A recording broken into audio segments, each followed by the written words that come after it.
Hello and welcome to SUTV. We're here in Birmingham with a young man you might not recognise, but a name you might do. It's Louis Barnett. Hello, Louis. Hello. And Louis is famous for... chocolate. Yay!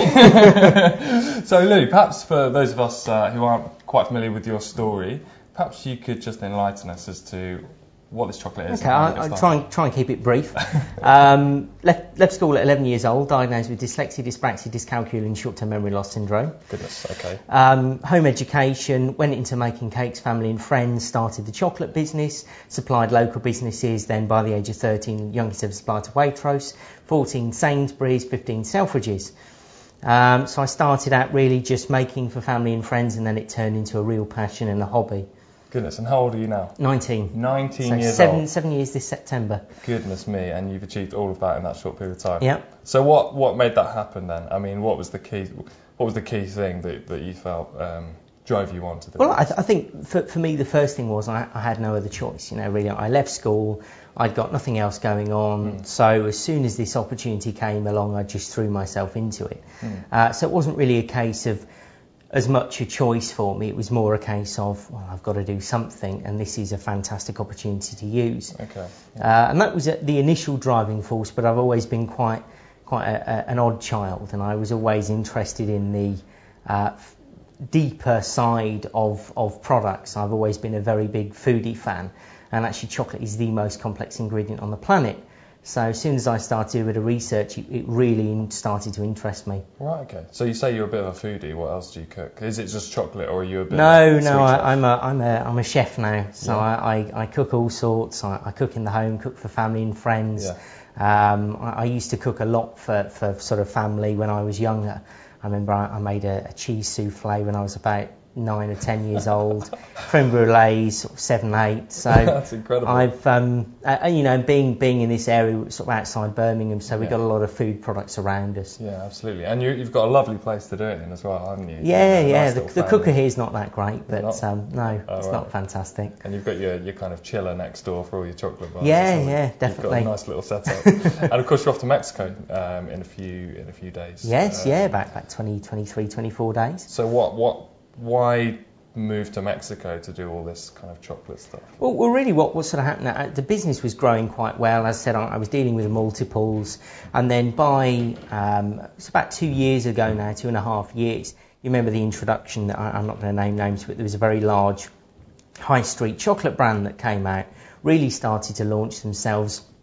They grew in the marketplace very quickly. And it destabilised the chocolate industry a lot, so we started to lose a lot of sales in the UK. I fell out with Sainsbury's and Waitrose over quality issues. Not my quality wasn't high enough, but they didn't really care. So I really sort of, if you like, moved on to new pastures. I started to look at things like the UK trade and investment, passport to export programmes, and started to really decide that, do you know what, there's a big world out there, and if I'm not doing that well in the UK, I want to grow my business, and it doesn't necessarily just have to happen here. Absolutely. And so I read on your website something about the more you investigated into how chocolate's being made, you discovered the use of palm oil. Yes, absolutely. Tell us a little bit about what you found out and how that informed your... Well, basically, when I started, I did a lot of research into all my ingredients. I sourced it all myself, and a lot of the, let's say, base products, the flavour oils, things like that, had this palm oil ingredient in. Now, I was probably only started about 6 months, didn't really understand what it was. So I went away, did a bit of research about it. Now, these are figures all the way back from 2005. At that time, in 2005, the Indonesian rainforest, because that's where it's pretty much solely produced, or at least was back then, was being destroyed at a rate of 6 football pitches worth of rainforest every minute of every day. So from that instant piece of information, not only did I decide that I wasn't going to use it, I was the first product on the supermarket shelves all the way back in 2007 to have no hydrogenated vegetable, because we all remember that little problem a couple of years ago, and also with no palm oil. But on top of that, I decided I wanted to do something about it. I wanted to raise awareness and raise money for charities that worked with palm oil. That's amazing. So that's a really great thing that you've done, especially at 19 years old. I mean, only as the business grows forward, I'm assuming you'll do lots more by way of... Yeah, absolutely. I mean, the charity work grew a lot, very, very quickly, went from a very small group of charities to then grew across the world to different conservation organisations, everything from lions, tigers, owls, elephants, marine conservation. And so do you consider yourself now then more of a chocolatier or more of a conservationist? Are they kind of 50-50? I think they go hand in hand, and Yeah. I think they should do. And I think for me as a chocolatier, really to understand my world and as a young person, I think what really my generation doesn't realise is that however conservation has been sold to us in the past, the global warming debate, we have such a small amount of time to make a difference. We've got no choice, and that's it. I mean, to give you an example, with the palm oil debate also comes the orangutans. Now, the Indonesian rainforest is the only natural habitat for orangutans.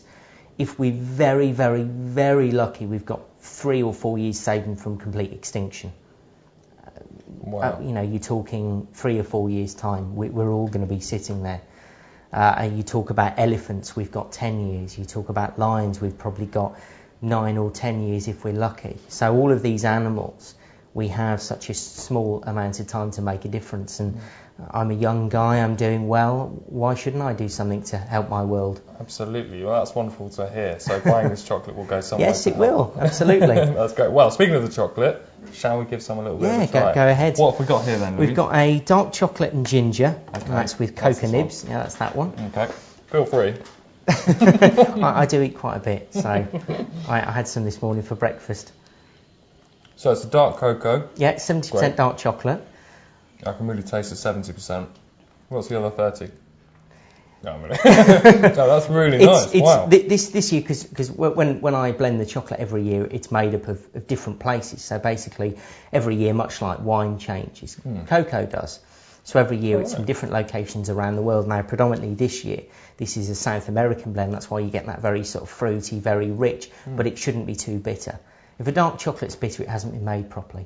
Wow. So you're very, very knowledgeable. Are you still sort of growing your understanding of, because you're only 19, I find that so hard to believe because you speak so well on the subject, but are you still learning then? Yeah, well, I mean, you never stop learning because there's always new research. I mean, I started doing my chocolate training about the age of 14. I got sponsored by the world's largest chocolate company to train in their academies. And by the age of 16, I was one of Europe's most qualified chocolatiers. So because I set out and said, well, if I'm going to stand here behind my product, I have to know what I'm talking about. I think that's one thing that I say to a lot of small businesses. Know your stuff. Knowledge is power. Yeah. And especially when it comes to things like food or specialist industries, chocolate is such a complex ingredient. I really had to know what I was talking about. So I did everything from chocolate tempering, which is the very basic stuff, right up to chocolate sculpturing, and then eventually went onto the molecular side of chocolate. Chocolate sculpturing? Yeah. And explain that, I'm not familiar with that phrase. As it sounds, you sculpture with chocolate. So there's a couple of different techniques to use. There's one which is you build the sculpture out. Yeah. So basically you use a very specialised paste technique to turn it basically into Play-Doh. Oh, right. And then you construct the sculpture, or you can carve it out of a block, much like other sculptures are done. Oh, I see. But then there's sculptures and showpieces. So a showpiece can be 2 or 3 metres high and can be sort of a metre wide. So you can have lots of different elements on it, and usually they're themed for something. So it might be Christmas, it might be Valentine's, it might be Easter. Oh, wow. That's one way to please the missus then. Absolutely. Yeah, definitely.